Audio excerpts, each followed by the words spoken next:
So, dear students, let us continue our discussion on current electricity. This is the second session of current electricity. Yesterday we were discussing about Ohm's law, and Ohm's law states that the current flowing through a circuit or through a conductor is directly proportional to the potential difference across the ends of the conductor, provided temperature and other physical conditions remains the same, right? That is what is Ohm's law. And today, and by the end of the Ohm's law, we arrived at an equation which is V is equal to IR, where V is the potential difference across the ends of the conductor, I is the current through the conductor, and R is what is called resistance of the given conductor. Now, what is this resistance? Let us get to know more on this term resistance.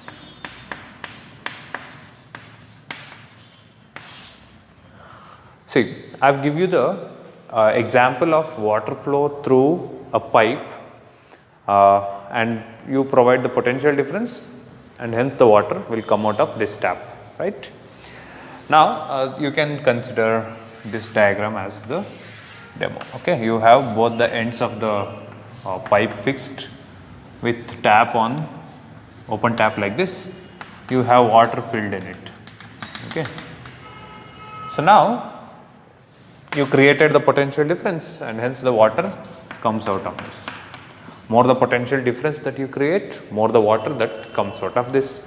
So, V directly proportional to R, right? V directly proportional to I. And now, this pipe is a regular pipe. Practically, this is the kind of pipe that we get in our regular day-to-day life, the regular situation. But you assume such a pipe which has a kind of say attachments in the pipe like this. Okay, this pipe has this kind of attachment, some extra things attached inside the pipe, okay, attached to the ends of the pipe like this. Now, you repeat the same. Okay, these are all there inside the pipe. Say if you said this is the cross sectional view of the pipe, then whatever I have drawn now will be present like this inside the pipe. Okay, inside the pipe fixed to the surface, inner surface. Getting the idea? Somewhat like you can imagine somewhat like a surface on which you have this kind of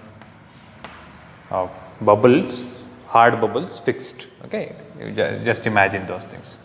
And now you repeat the same phenomena, fill that with water and just tilt it or orient it in such a way that the water again comes out of it. Now consider these two pipes, one with these obstacles inside, the other with no obstacles inside. Following? So now you have filled them with same amount of water, right? And you have created the same potential difference, the height matters here. Okay, same potential difference created, same water filled. But when you take the amount of water coming out from this, the amount of water coming out from this will be more compared to the water coming out of this pipe which has obstacles inside it, isn't it? That is what you can expect. Okay, if you are not feeling good with this kind of example, you can imagine one more example which is pretty much easy. You assume a pipe into which a few small stones are filled. Okay, pellets, small stones, pellets are filled, so that when you try to flow the water through the pipe, obviously it cannot stop the water completely, but it can actually oppose the flow of water, right? Those pellets filled inside the pipe can now oppose the flow of water. Now, similarly, every conductor by its own property opposes the flow of charges through them. Okay. Conductors oppose, non-conductors, insulators oppose flow of charges to infinite level, so that no charge can actually flow through it, through an insulator, non-conductor. But conductors also oppose, but this opposition is very less, but it is there. Okay, opposition is very less, but even though it is less, it is there. So the opposition offered, okay, be clear, the opposition offered to the flow of charges through the conductor, okay, the opposition offered to the flow of charges through the conductor itself is called resistance. Okay, clear with that? Very easy. Now I'll interpret this thing physically, means what is actually happening inside the conductor after discussing about the drift velocity. Okay, till then you take the example as such. Resistance is the opposition offered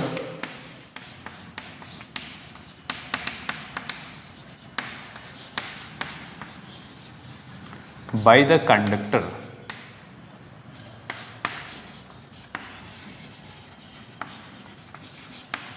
okay, you can actually choose the other name like more general term like material instead of conductor, that will also be fine. But since we are defining the resistance of the conductor now, because the material that we have chosen is conductor, this is fine. The opposition offered by the conductor for what? Same as of this. Here these obstacles, pellets of stone are actually opposing the flow of water, right? They have reduced the current, water current. And similarly, the similar kind of opposition is offered by the conductor for the flow of charges through that. For the flow of charges through it, the same conductor. Okay, this is called resistance. And the formula of resistance, one of the formula which comes from Ohm's law is very simple, which is R is equal to V by I, okay, which is from Ohm's law. And this R itself is the symbol of resistance. We also make use of small r, small letter r, for representing resistance. Okay. So now on what factors, yeah, and what is this resistance is a physical quantity now. Okay. So this resistance is something which opposes the flow of current. If you have more resistance, then you will have less current through that given conductor. If you have very less resistance, then you can expect more current through that conductor. Now looking into the dependence of resistance on the physical dimensions of the conductor given, we follow it goes as such. Okay. See, you consider an example where you have a smaller wire and the other which is larger, lengthier one, I can say. So this is one of the conductor that I have, this is the other conductor that I have. Okay. Now what do you think? These two are made up of same conductor, same material. Say either you can choose aluminum, gold, copper, steel, silver, any conductor. Now both of them are made up of same material and the thickness is also same. The only difference is this is lengthier than this. Now which conductor among these two is expected to oppose the charges more, or I can say which among these two conductor will offer more resistance for the flow of charge. So this smaller one will exert some, will provide some or will offer some resistance, but the charges has to travel lesser length here, right? The length of path is lesser for the charges, since the length of the conductor is lesser. They enter here, they exit here. Okay, so they tend to hit less and less obstacles during the journey because length itself is short. But when they travel this large distance, they experience more and more and more obstacle, right? So lengthier the wire, more the obstacles they face. Okay, that is why here what happens is resistance of the conductor, given conductor, can be considered as or can be assumed as, using this analogy, resistance is directly proportional to length of the conductor given. Okay, length of the conductor given. Now coming to this area of cross section, okay, or what we call as thickness, how thick the conductor is. Say now I have two conductor, this is conductor 1, this is conductor 2. Okay, both of them again exert the potential, exert the resistance or offer the resistance for the flow of charge again, and both of them are okay. Let me take them of same length. Okay, two conductors of same length but different area of cross section. One has a larger area compared to the other one. So among these two, which one do you think will offer more resistance? See, this smaller one has a narrow path for the flow of charges. The charges now has the lesser area to go through. Okay, it's like you are trying to push a bunch of people through a small tunnel. Okay, when the bunch of people are trying to go through a small tunnel, obviously there will be more opposition for the motion, isn't it? But if you have a larger tunnel, then you can easily go through that, and hence more and more people can actually go through the tunnel in a short interval of time, right? They can go with a higher speed, right? The speed of motion will be larger. So because you have more area to choose, if they choose the obstacle here, they can come here. If they face the obstacle here, they can come here. If they face the obstacle here, they can come here. So they have the option to choose a path which is available here. But here the path is narrow, and hence they have to face the obstacles, and after facing all the obstacles they come out. Okay, getting the idea? So using that, now resistance can be assumed or taken as inversely proportional to the area of cross section of the conductor. Okay, now let me put them together.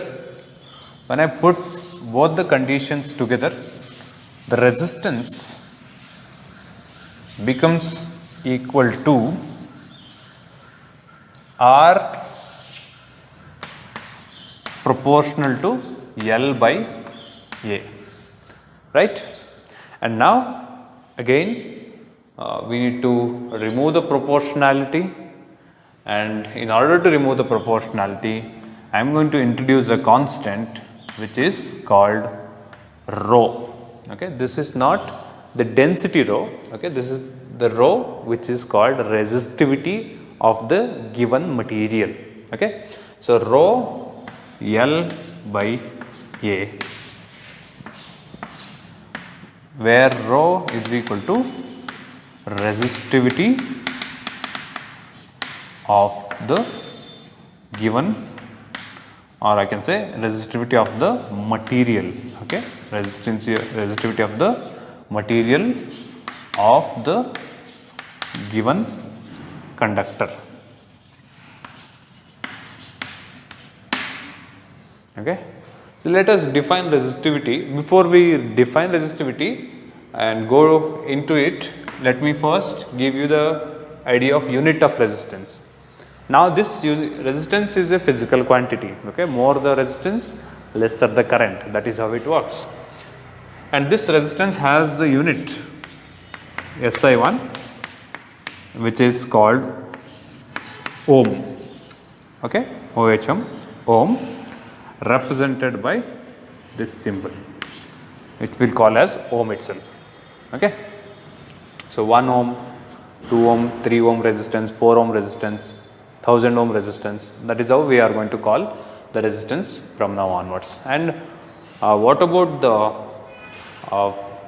nature of the quantity? Is the resistance scalar or vector? Okay, that you decide depending on this formula, R is equal to V by I.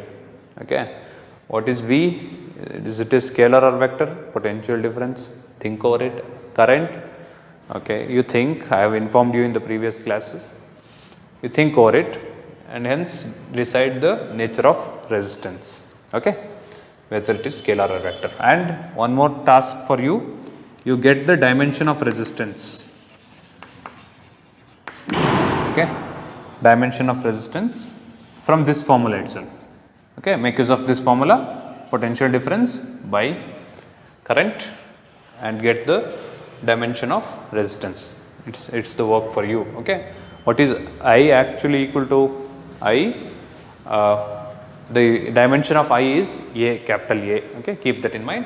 V you should be knowing because we have discussed about V in the previous chapters, and hence obtain the dimension of R, okay. This is the task for you. So this is about resistance definition, opposition offered by the conductor for the flow of charges through it. And from Ohm's law, the formula is R is equal to V by I, and from physical interpretations we get to know that the resistance is directly proportional to length L, and the same resistance is directly inversely proportional to the area of cross section. Keeping them together, resistance R becomes proportional to L by A, and in order to remove the proportionality, I will introduce a constant rho, which is called resistivity of the material, and hence R becomes equal to rho L by A. Okay.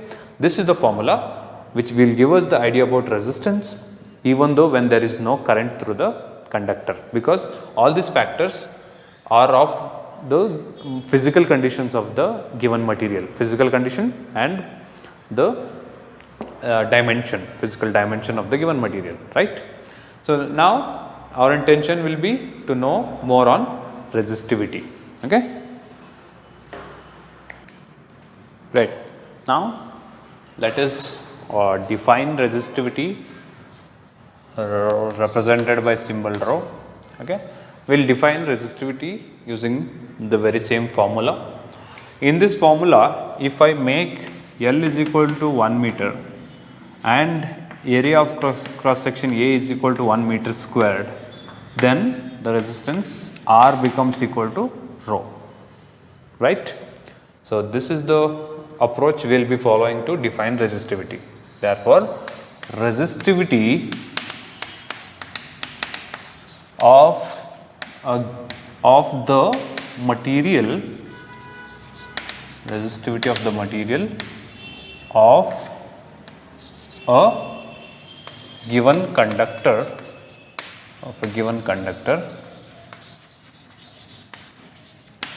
is the what it has become equal to, it has become equal to R, is the resistance offered, okay, resistance offered by a conductor, by the conductor of unit length, okay, because we have made L is equal to 1 meter, and of unit area of cross section, because we have made A is equal to 1 meter square, okay. So this is the definition of resistivity. We define resistivity by making use of the formula R is equal to rho L by A, and hence rho becomes equal to R when L is equal to 1 meter and A is equal to 1 meter squared. So, this is the definition and the symbol is rho. Now, making use of the unit of resistance, let us get the unit of resistivity. Okay. So, look at that. So, rho becomes equal to R A by L, right? R A by L. So, unit of resistivity rho, okay, unit of resistivity is, see, R has the unit of ohm, and here you have area by length. Area by length will have the unit meter. So, resistivity has the unit of ohm meter, okay, ohm meter, and the dimension whatever the dimension of R you get, you multiply L to it, length term, and hence that itself is the dimension of resistivity rho. Okay. So, this resistivity is the inherent property of the given material, okay, which means the physical dimensions does not decide the resistivity of the conductor. Okay. You take a wire of copper or a block of copper, okay, or a bulk of copper or like a different kind of shape that you have, say a wire, a cylinder, a block, whatever the shape and size of the conductor that you choose, until and unless you change the material itself, like if all of these are made up of copper, then all those conductors will have same resistivity. Okay, resistivity of the conductor will be same for all of them, but the resistance is different, because resistance depends on length and area. Okay, so resistance of this conductor will be more, you can easily say, because all of them look somewhat like same length, but the area of cross section is least with this. So, the resistance offered is more, even though they are made up of same material, which we took as copper as an example. This wire will offer more resistance, these two will offer less resistance compared to this resistance, but resistivity of all these three conductors will be same because they are made up of same material. Okay. So, resistivity of the material does not depend on physical dimensions of the given conductor. Rho, the resistivity does not depend on physical dimensions of the conductor, how lengthy it is, how large it is, those conditions does not decide the value of rho.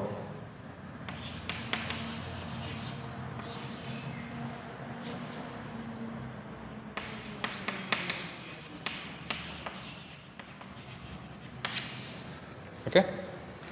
So, this is about resistivity and the dependence of resistivity on other factors, which is it's actually independent of length and area. Now you got to know about it. Okay. But the resistivity does depend on temperature. Okay. The resistivity of the material depends on temperature.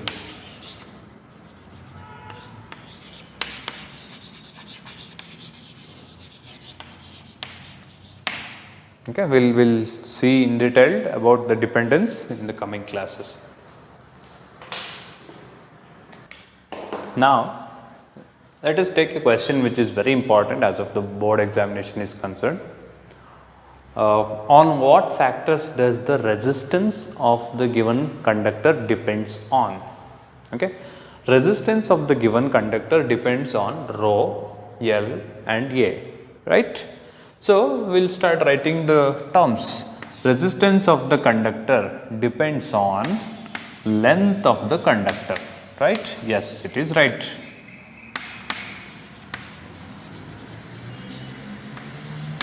Okay, the question is dependence of resistance. Okay, resistance of a conductor depends on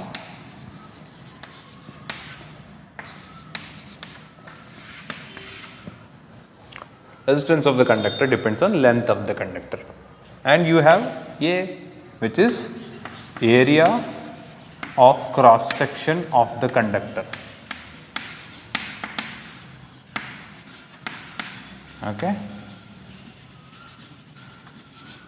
So first is resistance of the conductor depends on length of the conductor, resistance of the conductor depends on area of cross section of the conductor.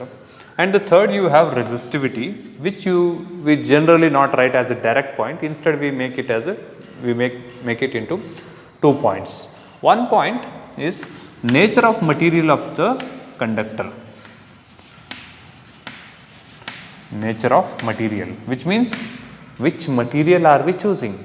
Quite simple. If we are choosing gold, it will offer less resistance when we compare it with the resistance offered by iron. Okay. And similarly, the other conductors has their own resistivities and resistances. Okay, resistivity matters. So nature of material, which conductor are you choosing, decides the value of resistivity rho, right? So nature of material chosen is also a factor which decides the resistance, right? Because nature of matter decides rho and rho decides R. Okay, and this rho is also dependent on one more factor, which is temperature, right? Therefore, resistance will also depend on temperature. When resistivity depends on temperature, resistance will also depend on temperature. So resistance of the conductor will also depend on temperature of the conductor. Okay.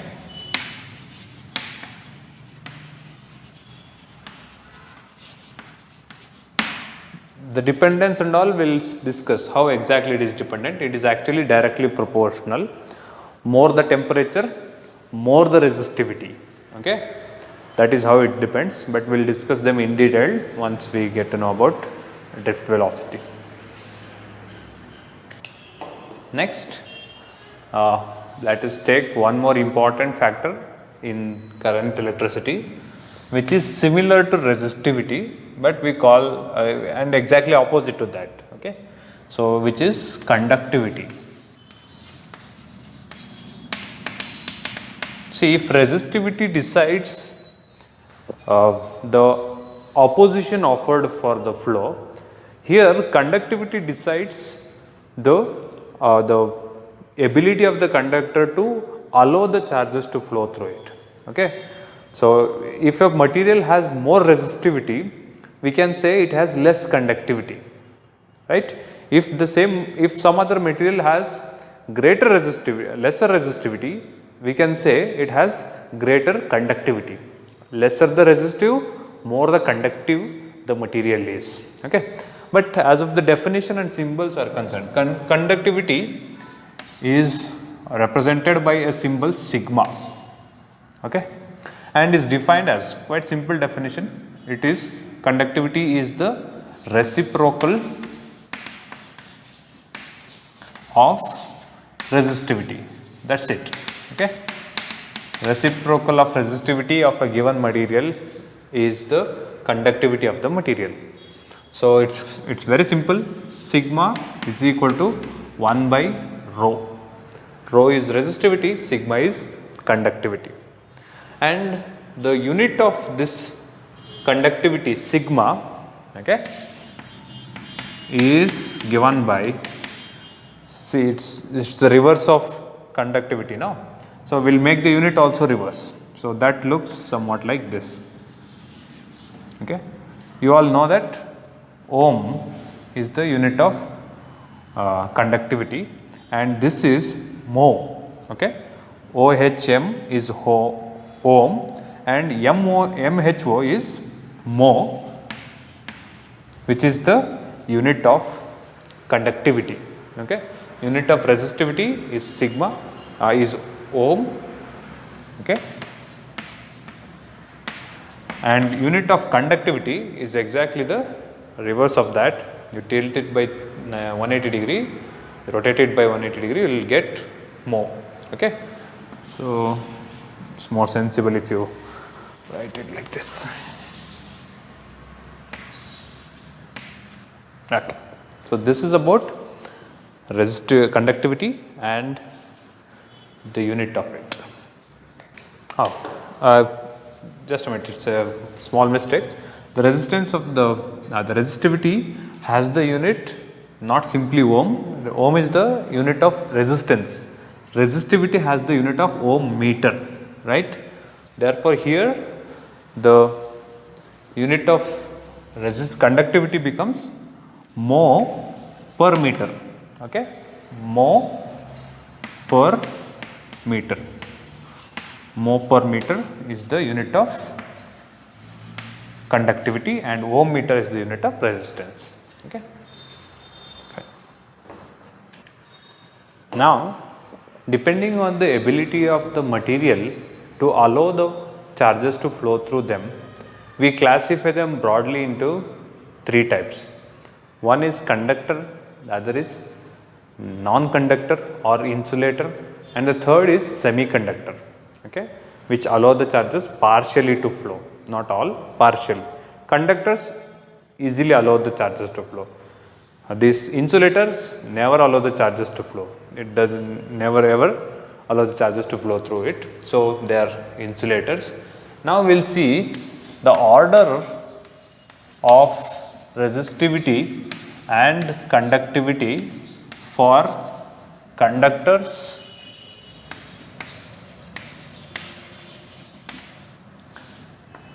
semiconductors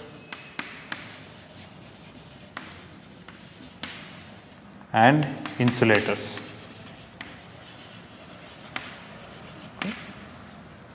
So,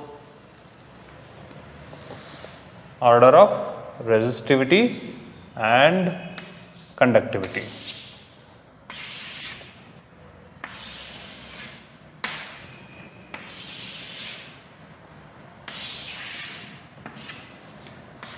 Look here. So, order of resistivity for conductors is 10 to the power of minus 2 to 10 to the power of minus 8 ohm meter, okay. And sigma is exactly the reciprocal, which will give you 10 to the power of, okay, let me write, okay, this itself is fine, plus 2, 1 by rho is sigma, no, to 10 to the power of plus 8 mho per meter, okay. Next, for semiconductors, the value of rho, the order of rho comes in between 10 to the power of minus 5 to 10 to the power of plus 6 ohm meter. So, when you take sigma there, which is the reciprocal of it, will become 10 to the power of plus 5 to 10 to the power of minus 6 mho per meter. And finally, insulators will have the resistivity varying between 10 to the power of 11 to 10 to the power of 19 ohm meter, okay. And the conductivity sigma of them will be 10 to the power of minus 11 to 10 to the power of minus 19 mho per meter, okay. So this is the order of conductivity and resistivity for conductors, semiconductors and insulators. You can look at the values of them and get to imagine or know the reason behind the property to conduct and resist the flow of charge. You can see the order of resistivity for conductors is 10 to the power of minus 2 to 10 to the power of minus 8, which means very less very less resistivity. That is why conductors oppose very less for the flow of charge, right? The opposition is very less when it comes to conductors. Semiconductors you take, the resistivity is more than that of conductors, right? -5 to +6, considerably large resistance, which means that these semiconductors offer more opposition for the flow of charge.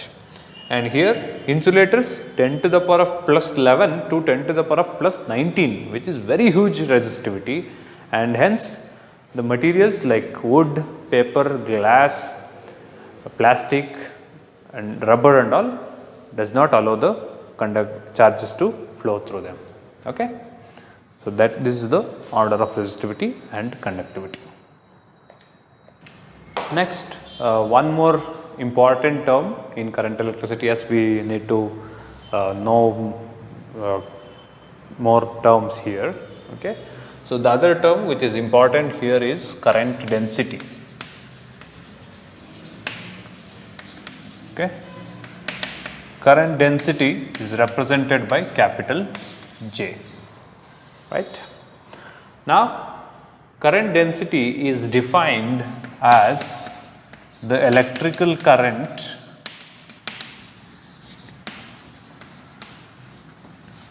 per unit area, okay, per unit area.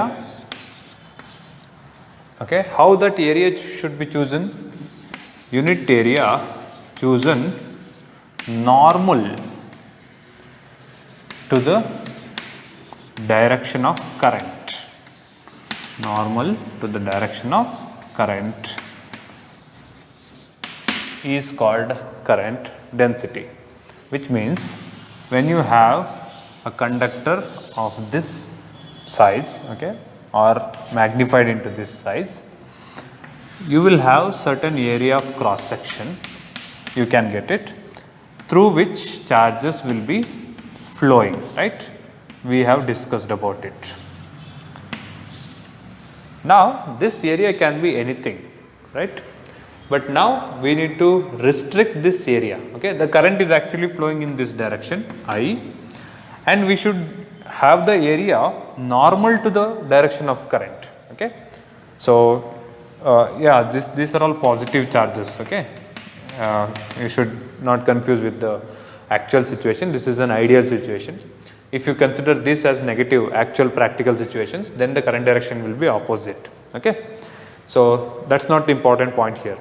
Say the current is in this direction, okay, and you are holding the area normal to it, okay, normal to it. This is how they are passing. And now, instead of taking some random area, you choose unit area, which is 1 meter squared. Okay. Then you measure the current for 1 meter square of area, that is called current density. Okay.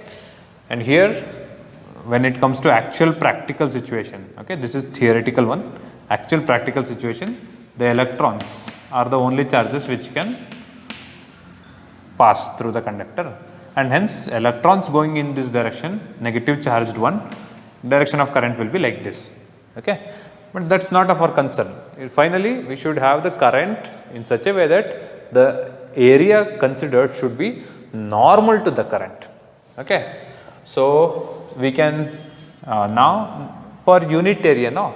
So, either you can take A is equal to 1 meter square, or if you have certain area, divide that with the current. So, the expression for current density becomes J is equal to I by A, where A is the area of cross section of the conductor chosen, I is the current through the conductor. Okay. So, this is current density J, and this I, this J current density will have the unit. What will be the unit of it?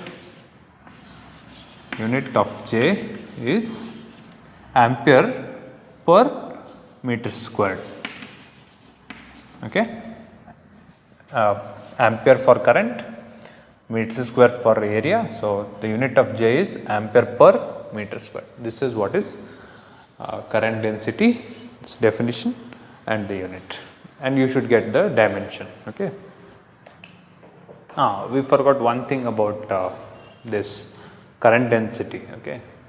Current is a scalar quantity, yes, we know that, but current density is a vector quantity.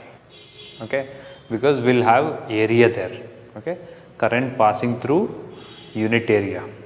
So, area is a vector quantity there, right. When you have a vector quantity in the LHS part of the equation and it is the only vector quantity, so you will have the RHS part of the equation as is also as a vector quantity. Okay. So, current density is a vector quantity which will have the same direction as of the area considered. Okay. Every area has its own direction, you know that, right. The normal is the direction of the area. So, that is about the extra point of current density. Now, let us go for an important derivation, the first derivation of this chapter, which is very simple. Derive J is equal to sigma E. Okay, both J and E are vectors. What is sigma? Conductivity, you should know that. Okay. So, now let us consider a conductor, okay, of area of cross section A and of length L with V volts of potential difference maintained across its ends. Okay, V volts of potential difference is maintained across its ends. L is the length of the conductor, A is the area of cross section of the conductor, and let R be the resistance offered by the conductor for the flow of charges, and sigma be the conductivity of the conductor. Okay. And obviously, let us take rho be the resistivity of the conductor. Okay. This is about the considered conductor. Okay. So, we have the potential difference V provided across the ends of the conductor. So, from Ohm's law, we can write V is equal to IR, right. From Ohm's law, V is equal to IR, right, fine. Now, when you apply potential difference, a continuous electric field will be set up inside the conductor, right. That itself is the responsible for the motion of charges. We have discussed about it in the last session. So, due to the potential difference created or applied across the ends of the conductor, there will be a steady electric field set up inside the conductor. Let E be the electric field that is set inside the conductor. E, capital E is the as the electric field. Now, the expression for electric field in terms of potential difference, okay, the second chapter derivation is given by E is equal to minus dV by dx, right. This is when you have non-uniform electric field and you are choosing the potential difference for very small length of dx. But here we have uniform electric field and we are not bothered about the direction of electric field. Okay. And the potential difference here is V and the length is L, okay, because it is uniform. I can write the expression for electric field inside the conductor given by E is equal to V by L. Okay. Fine. And now let me come back to this equation. Here what is R equal to? R is equal to, we have already obtained the equation of R, which is rho L by A, where rho is the resistivity of the given material of the conductor and L is the length of the conductor, A is the area of cross section of the conductor. So, simplifying this R, substituting this R into this expression V is equal to IR, V becomes equal to I rho L by A. Okay. Now, look at this, both the equations has V in them. So, here also upon rearranging you will get V is equal to E into L, right. Now take this as equation 1, this as equation 2. Comparing equations 1 and 2, okay, comparing equations 1 and 2, I'll get I rho L by A is equal to E L, right. Now look, L and L cancels. Now we have a familiar term here, I by A. What is that? That itself is our J, the current density. Now let me send rho that side, okay. So in the next step, let me write this, rearrange this as follows. I by A is equal to E by rho, right. What is I by A? I by A is current density J is equal to, let me keep E as it is, but let me replace 1 by rho. What is 1 by rho? 1 over resistivity, reciprocal of resistivity is conductivity, sigma, right. So I can write J is equal to sigma E, okay. So this is the expression for current density in terms of electric field set up inside the conductor. Clear? This is an important derivation which is normally asked for 3 mark. We will see the limitations of Ohm's law, okay, because Ohm's law is a very good law which gives us the idea between the potential difference and the current through the conductor, but this Ohm's law fails in particular situations or for a particular substances chosen. Let us see which are those conditions and substances which will give the limitations of the Ohm's law. So, limitations of Ohm's law are as follows. Again, this is an important question for boards, okay. First limitation is Ohm's law is not valid for very high and very low temperatures, okay. You will get to know, because when the temperature increases, resistivity increases, okay. So the resistivity is a term which decides resistance, right. So when the temperature increases, resistivity increases. When resistivity increases, resistance also increases.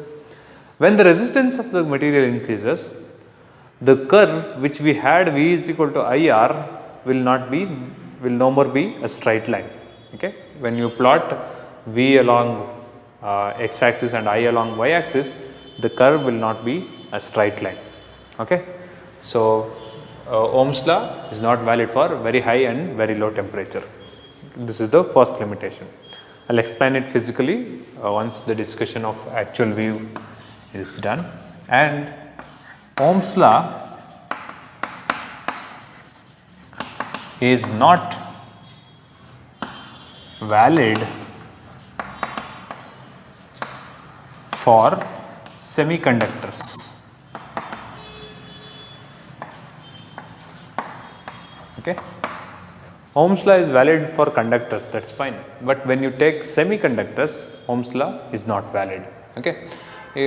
Just to give you the idea, see, when you represent Ohm's law as such like this, say V here, I here, okay, just let me take V here and I here.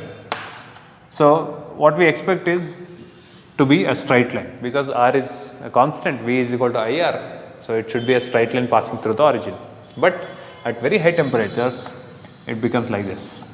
So it loses the linearity. okay, when the temperature exceeds. And the reason for the exceed of temperature, reason for the excess of temperature might not be only the external heat given, okay, it can be the heat generated due to the motion of charges through it, okay, that we will get to know.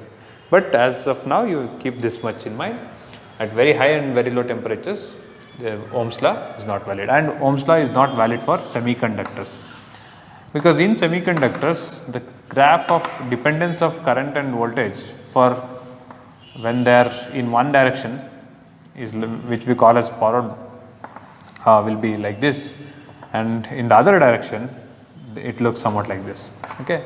So what we actually expected is a straight line, right, but it is not happening.